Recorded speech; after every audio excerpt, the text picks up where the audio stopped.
عارفين يعني ايه كلمة اب؟ الكلمة دي حرفين اتنين لكن وراها جبال شالت هموم وسنين ضاعت من العمر عشان احنا نكبر.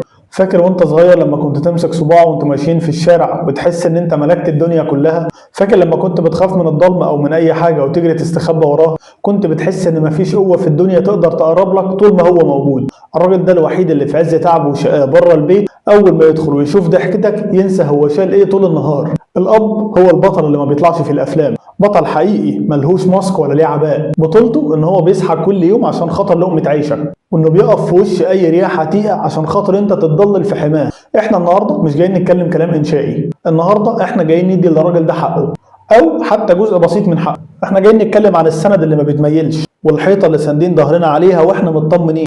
لو عايز تعرف ليه ابوك هو اغلى ما تملك وليه مفيش راجل في الدنيا هيحبك زيه، كمل معايا الحلقه دي للاخر. تعالوا ندخل جوه البيت شويه. الاب في البيت مش مجرد شخص بيمول طلبات، الاب هو الستر. عارفين يعني ايه ستر؟ يعني الراجل اللي بسببه انت بتنام بالليل ومطمن ان مفيش حد يقدر يخبط على بابك او يضايقك ولا حتى يقدر يكسر بخاطرك، لانك عارف ان وراك حمل تقيل بيصد عنك. وجود الاب في البيت بيدي للمكان هيبه كبيره قوي، حتى لو قاعد ساكت ومش بيتكلم، مجرد نحنحه صوته وهو داخل من الباب بيدي لك احساس ان الدنيا لسه بخير. هو الشخص اللي مهما كبرت في نظرك وفي نظر الناس هتفضل قدامه صغير ومحتاج دايما لحكمته. لما بتقع في مشكله كبيره وتفتكر انها خلاص قفلت، اول كلمه بتيجي على لسانك هي يا بابا، والكلمه دي لوحدها بتحسسك ان نص المشكله اتحل لمجرد بس ان انت هتحكيها له. الاب كمان هو اللي بيعلمنا يعني ايه عزه نفس، هو الراجل اللي بيخليك تمشي وسط الناس وانت رافع راسك، مش عشان معاك فلوس، لا، عشان انت ابن راجل صان نفسه وصان بيته. الاب هو اللي بيزرع فيك القوه وانت مش حاسس، بكلمه تشجيع واحده منه او حتى بنظره فخر منه لما بتنجح في حاجه. عارفين ايه اصعب حاجه؟ ان الاب ده هو الصداد اللي بينك وبين قساوه الايام، هو اللي بياخد الصدمات بره ويرجع يبتسم في وشك عشان ما تخافش، هو الحيطه اللي ساند البيت كله، لو مالت لا قدر الله البيت كله بيحس ببرد. هو مش بس امان مادي، ده امان نفسي ملهوش بديل، هو البوصله اللي بترجعك للطريق الصح لما تلاقي نفسك تهت في زحمه ومشاكل الحياه. طب انتوا عارفين ايه اكتر حاجه بتوجع في حب الاب؟ انه حب من طرف واحد في اوقات كتير، بمعنى انه بيدي وبيضحي وبيتنازل ومن غير حتى ما يستنى منك كلمه شكر ولا حتى يحسسك ان هو عمل حاجه. الاب ما بيعرفش يترجم مشاعره لقصايد شعر ولا بيعرف يقعد يقول انا بحبك كل شويه، بس هو دايما بيقولها بطريقته الخاصه، بيقولها وهو دايما راجع من الشغل مهدود حيله وشايل في ايده شنطه فاكهه او حاجه انت بتحبها، لمجرد ان هو افتكرك وهو ماشي. هو بيفضل لابس نفس الجزمه ونفس القميص سنين وسنين عشان انت تجيب البراند اللي نفسك فيه وتترسم بيه قدام صحابك. الاب هو اللي بيعرف يداري وجعه وتعبه قصاد ضحكه هاديه، هو اللي ممكن يكون مديون او شايل هموم تهد جبال ويدخل البيت يسالك انت ناقصك مصاريف يا بطل. هو الجندي المجهول اللي بيحارب الدنيا والظروف والزحمه والمدير. عشان ايه؟ عشان خاطر حضرتك تيجي تلاقي السفره محطوطه والكهرباء شغاله والبيت مستور.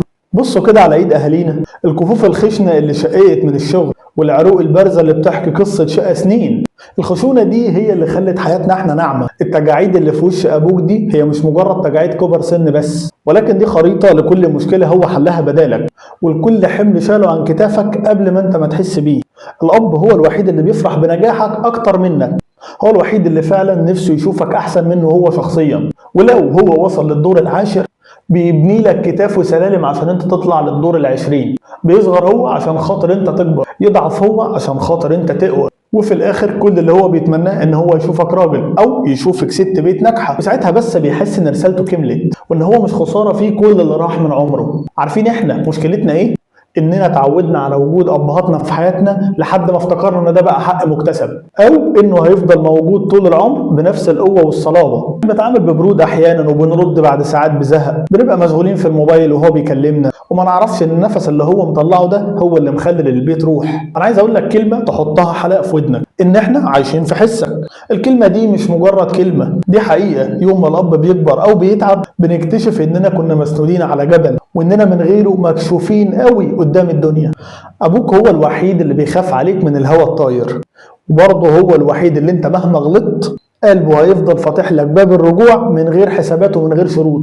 انا عايزك تبص لصورته زمان وتبص لصورته دلوقتي، شوف السنين عملت فيه ايه عشانك. هل جربت مره تسيبه يحكي عن احلامه اللي ضحى بيها عشان خاطر احلامك؟ هل سالته مره يا بابا انت تعبان من ايه بدل ما تساله يا بابا فين الفلوس؟ صدقني الكلمة الحلوة منك بتديله طاقة يشتغل ويلف طول ال 24 ساعة. فوقوا يا جماعة، الأب ما بيتعوضش، ومفيش راجل في الدنيا هيلبس ثوب أبوك. أنا مش عايزك تبقى بخيل في مشاعرك معاه، بلاش تخلي المشاغل تسرقك منه. بكرة لما الدنيا تلطش فيك مش هتلاقي حد يصد معاك بجد غيره. اديله وقته واديله اهتمامك، والأهم من كل ده تديله هيبته. خليه يحس دايما ان هو لسه القائد، لسه هو اللي رأيه بيمشي. حتى لو انت بقيت مدير عام في شغلك، قدام ابوك انت لسه الطفل اللي كان بيستخبى ورا ظهره. وفي نهاية الكلام عايز اقول ان الاب هو البركة اللي موجودة في البيت، هو الضحكة الصافية اللي دايما بتخلي الحياة ليها طعم مهما كانت الظروف. ان احنا مهما اتكلمنا ومهما عملنا حلقات مش هنوفي الراجل ده حقه، لان حقه اكبر من اي كلام بيتحكي او اي كلام يتكتب. يا جماعة الدنيا دي سلف ودين، بكرة اولادكم هيعملوا اللي بتعملوه مع اهلكم النهاردة.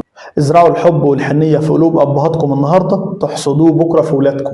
عايزكم تبقوا فاهمين كويس قوي ان الاب هو السند اللي لو غاب العمر كله بيفضل فيه حته ناقصه ومكسوره مهما نحاول نداريها. ورسالتي لكل واحد ابوه لسه معاه، ابوس ايدك استغل كل ثانيه واقعد معاه، اسمع قصصه القديمه اللي حكاها مليون مره، واسمعها كانك اول مره تسمعها، وحسسه دايما ان هو لسه البطل بتاعك. مفيش وجع اصعب من انك كنت فاكر ان كان في مره المفروض تطيب فيها خاطره وما عملتش كده. ورسالتي لكل واحد والده فارق الدنيا، ابوك ما انقطعش عمله من الدنيا طول ما انت موجود. دعائك، صداقتك، انك تكون انسان صالح، ده هو اللي بيوصل له وبيفرحه في مكانه. خليه دايما فخور بيك وهو فوق زي ما كان فخور بيك وهو جنبك.